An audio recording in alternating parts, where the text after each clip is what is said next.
Rubio. Thank you all for being here. I'm concerned that in our inquiry, and I certainly think it's important for us to know what happened, we are focusing so much on the tactics that we're not focusing on the broader strategy that's at play here. I want to briefly go through a number of instances and have the panel comment on whether or not they believe these are indicative of the efforts that are being targeted against the United States and the rest of the world by Vladimir Putin. We all know that Angela Merkel has taken a tough line on Ukraine against Russia. We know that there's a lot of controversy in Germany around migrants. In early 2016, a 13-year-old known only as Lisa F., a dual Russian-German citizen whose family had moved to Germany from Russia in 2004, told police she had been kidnapped in East Berlin by what appeared to be Middle Eastern migrants and raped for over 30 hours. There was outrage in Germany and obviously protests against Merkel. The Russian foreign minister almost immediately jumped on the story, talking about the need to defend our Lisa, quote unquote, and of course this story was spread far and wide by Russian-speaking entities and Russian media outlets. Subsequently, the prosecutors in Berlin announced that they had clear evidence that during those 30 hours she was missing, Lisa F. was actually, in fact, with people that she knew, and a medical examination showed that she had not been the victim of a rape. Earlier this year, a little-known news outlet published on a website an article that claimed that the United States was deploying 3,600 tanks to Eastern Europe to prepare for war with Russia. 3,600 tanks would represent about 40% of our entire tank force. Within days, the story was republished by dozens of outlets in the United States and throughout Europe. As it turns out, the truth is we deployed 87 tanks.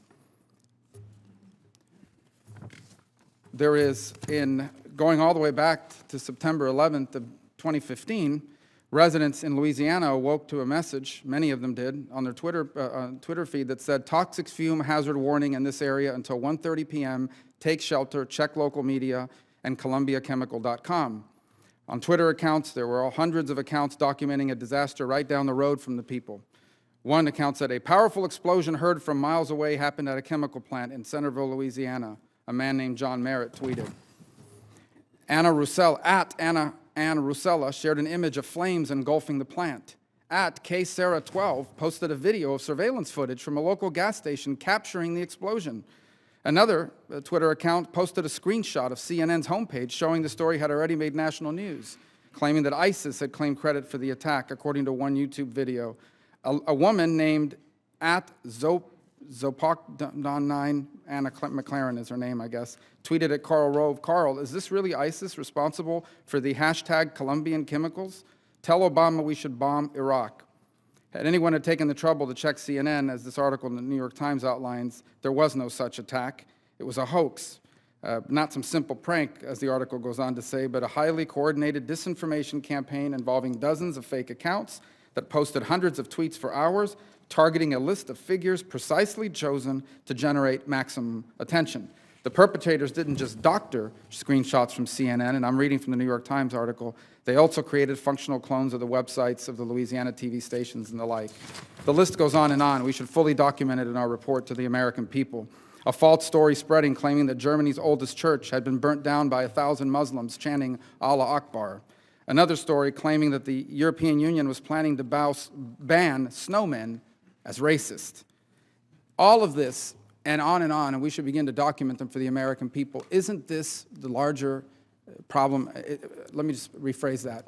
Aren't we in the midst of a blitzkrieg, for lack of a better term, of informational warfare conducted by Russian trolls under the command of Vladimir Putin, designed to sow instability, pit us against each other as Americans?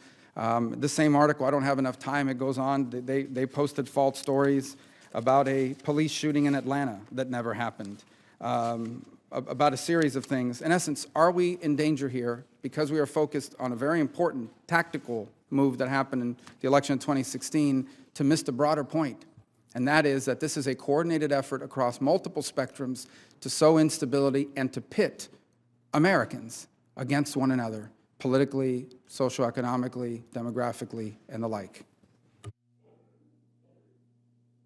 So I think the two lines of effort you brought up there that the Russians use are social dynamics that they play on, ethnic divisions, and global calamity or inciting fear. These two lines haven't been discussed much. The third one is financial. They oftentimes put out fake stories about U.S. companies, which then cause stock dips.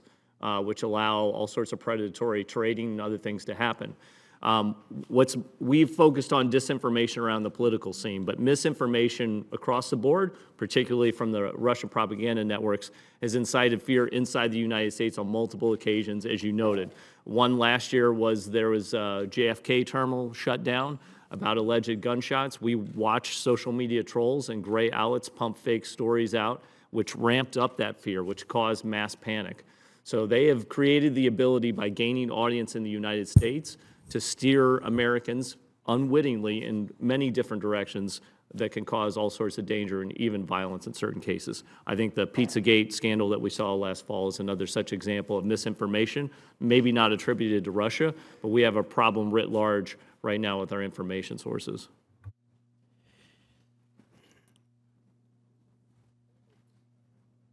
Senator Rubio, do you want to No, I further? I think you hit the nail on the head, and I don't really have a lot to add to it. We are faced with a strategic attack. It's not a kinetic attack usually. It's a political attack, and then the question comes: what sort of strategic response are we going to be able to develop to that? And we could elaborate on that.